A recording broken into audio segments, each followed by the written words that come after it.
बघा, 5 लिटर मिठाच्या द्रावणात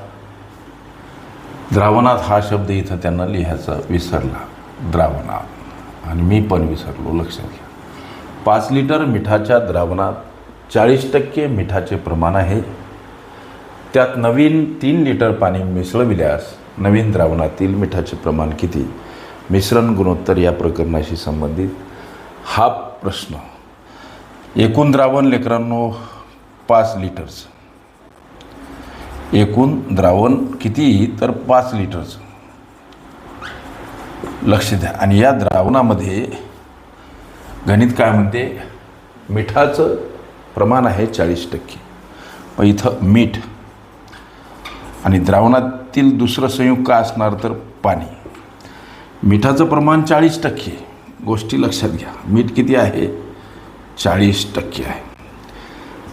एकूण द्रावण 5 लिटरचं 40% बाहेरी अपूर्णांकात 40/100 अशी. लक्ष द्या. 5 गुणिला 20 100, 20 गुणिला 2 40. म्हणजे सद्यस्थितीमध्ये या द्रावणामध्ये 2 लिटर मीठ आहे. याचा अर्थ असा, एकूण द्रावण जर का 5 लिटरचं आहे तर द्रावणामध्ये 3 लिटर पाणी आहे. ही झाली मूळ स्थिती द्रावणाची.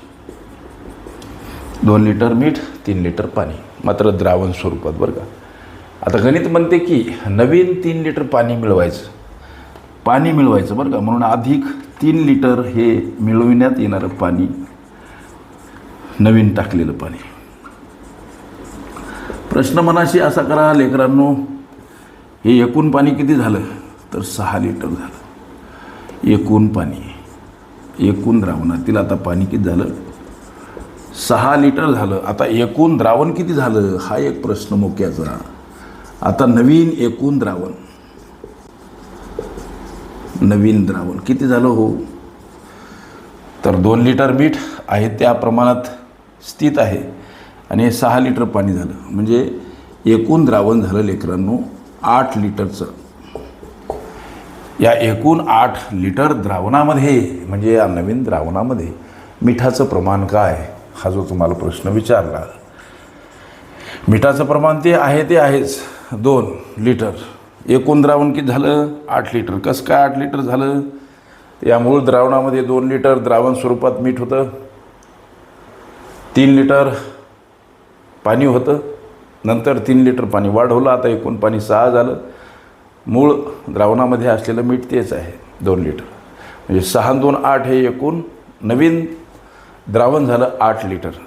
या 8 लिटरमध्ये 2 लिटर हे मीठ आहे लेकरांनो. याचं प्रमाण किती पर्सेंटेजमध्ये उत्तर पाहिजे, म्हणून 4 2 8 आणि 4 25 100. या 2ला 2 खलास, 25% मिठाचं प्रमाण. हे या तुमच्या विचारल्या प्रश्नाचं पोरांनो उत्तर. ओके. मिश्रण गुणोत्तर ही माझी प्लेलिस्ट अवश्य बघा. त्यामध्ये विविध स्पर्धकांनी विविध अंगांनी विचारल्या संभाव्य अशा असंख्य प्रश्नांचा सराव तुम्हास करते.